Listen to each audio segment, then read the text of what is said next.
Last week we spoke about the importance of a godly conscience, how it affects our decisions, our behavior, and even our speech. And today we are continuing on this. So welcome with me, Pastor Tanya Berenjay from the Full Gospel Church of God in Eloffsdal, Pretoria. And before we continue, let's just have a recap and see what we learned last week. We were reminded that time is short and God is calling us to live fruitful, effective lives because there are many people that are lost without Christ. We saw that we are standing between the living and the dead, and our lives must influence others towards God. We were reminded that our lives have purpose. We are called to reveal the glory and goodness of God to the world. Then we looked at Paul, who even under persecution, under pressure, could boldly say, I have lived in all good conscience before God and man. And the question we asked ourselves is, can that be said of me? Can that be said of us, regardless of the tribulation and the persecution, that the glory of God was revealed, the glory and goodness of God was revealed through our lives. We have a clear conscience. We learned that the conscience is a gift from God, given to guide us, to show us what is wrong and what is right. And very importantly, we saw the difference between guilt and condemnation. So your conscience will cause you to feel guilty about something, and that must lead us to repentance. This is from God. But what is not from God is when there comes in condemnation, telling us how bad and terrible we are, and that pushes us away from God and we hide like Adam and Eve did. So we learned that when our conscience speaks, the right response, once again, is not to hide like Adam and Eve, but to run to God's presence. So today we continue in having a good or godly conscience part 2. And we are going to look at the biblical example of David and his conscience. You know, we see in this example that even small wrongs matter according to 1 Samuel 24 verse 5. And we are going to see that a sensitive conscience responds quickly. We see how in 1 Samuel 24, and I just want to show you how ordinary people in ordinary situations used their conscience given to them to do the right thing. When David wanted to cut off King Saul's robe, he had a choice to make, to touch the anointed of God or not. He could have killed King Saul, but David cut off a corner of the king's robe, and in the book of Samuel it says, but after he had done this, this is now 1 Samuel chapter 24 verse 5 in the New Living Translation, but then David's conscience began bothering him. After he had done it, his conscience accused him. His conscience did what it was supposed to do. His conscience said, David, this was wrong. Even though it was a small wrong compared to the big wrongs that you originally considered, it's still not right. And therefore, we have a modern crisis of a distorted conscience. And I want to look at how the enemy has taken our consciences captive, and they are not functioning the way they should function. Because if they were functioning properly, we would have a constant lifestyle of repentance without condemnation. So in the day that we live in, do you know the human race say, live according to your own truth. If your conscience allows it, it's okay. We say, how dare you point a finger at me if my conscience allows me this behavior? It is my truth. It is my right to live according to what I believe. That's the world we are living in. And God help the person who wants to correct another person who is living in sin. So it is so important for us to take consideration today of what has become of the conscience of humanity because of Satan's input on that part of our existence. So there are 3 things I want to highlight that affects your conscience greatly. And the first thing is knowledge. Your conscience operates in accordance to the knowledge that you absorb. So your conscience sensitivity is controlled by the knowledge in your mind. So I want you to think about what the Word of God teaches us. In all of your getting, get understanding and pursue an increase of knowledge. These are the prayers. God, reveal to me your will. Reveal to me in all spiritual wisdom and understanding who you are. Fill me with the knowledge of your will. Are these not the prayers that we ought to pray? Why? Because the more we know God, listen to me, the more accurately, the more sensitive our conscience is towards God's right and God's wrong. Not a constitutional right and wrong, not a governmental right and wrong, not a society's right and wrong, not a cultural right and wrong, not an ancestral right and wrong. But see, we are quick, and by the way, we spend majority of our time and money on getting knowledge, but it is not the knowledge of the will of God. I know because I know what myself and sometimes other parents pay for their children's education. So the effort, the time, the energy, the emphasis we put on getting knowledge, and I understand we need to be skilled and we need to develop some form of expertise so that we can function in this world. But the question is, what controls your mind? Is your mind being renewed according to the Word of God and the knowledge for who He is and the knowledge of His will and the knowledge of His plans and the knowledge of His purpose and the knowledge of His dreams and the knowledge of His nature? What dominates your mind? Because what dominates your mind, the knowledge base of your mind, will dictate your conscience. And we are raising a generation who don't believe that wrong is wrong. We are raising a generation who are left to their own truths.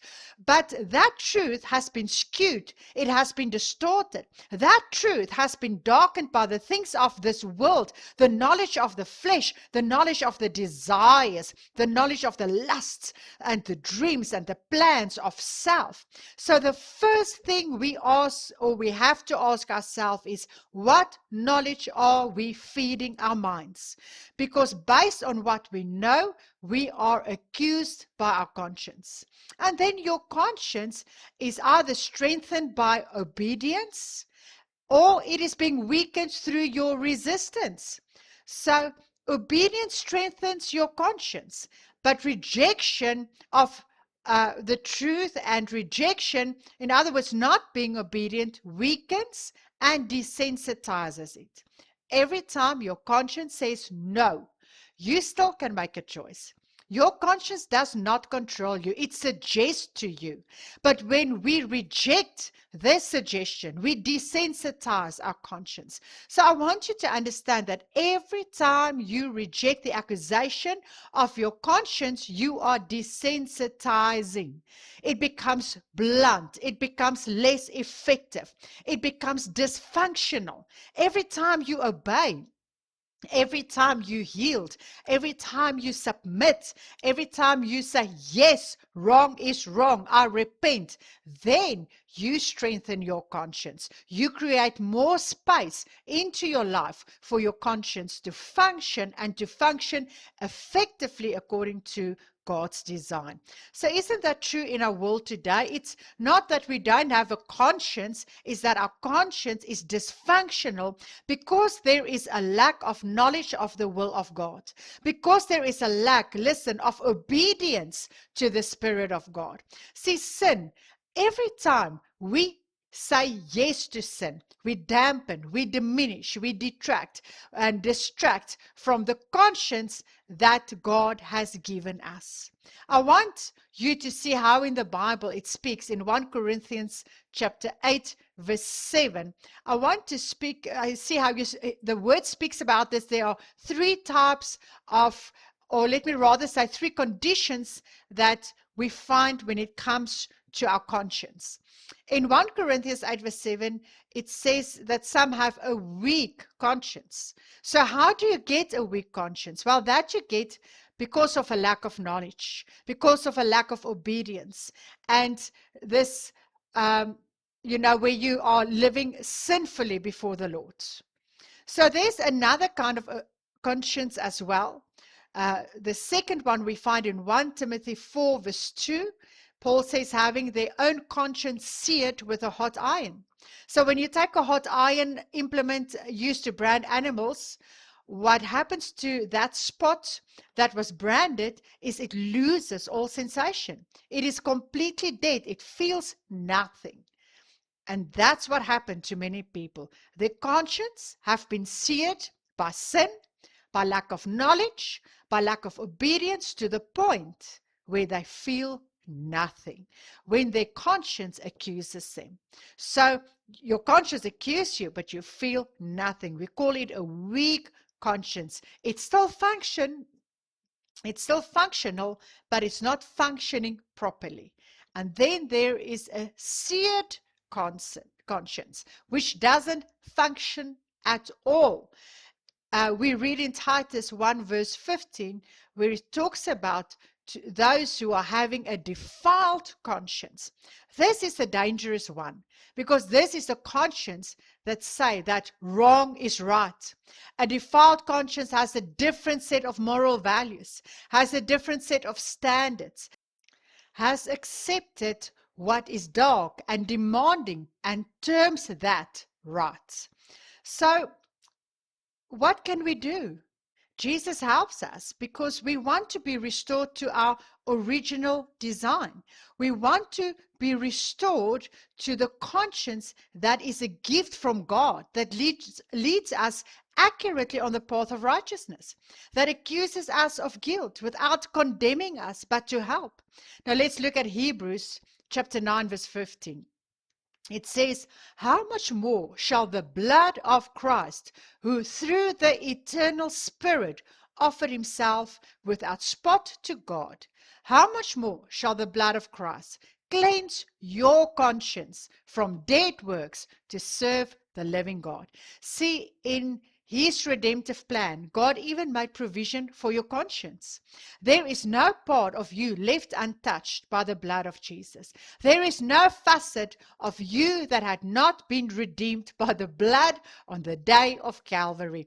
There is nothing that concerns you that God just says, well, oh well, that's just it. No, when he considered our salvation, it was our spirit, it was our soul, and it was our conscience. It was everything that would determine our nature, our behavior, our living for him. It would have been a sad state if we were forgiven of sin, but we were not rid of the condemnation of sin. It would have been a sad thing if we were forgiven of sin, but we were left in a place where our conscience could not discern anymore which is sin and which is not.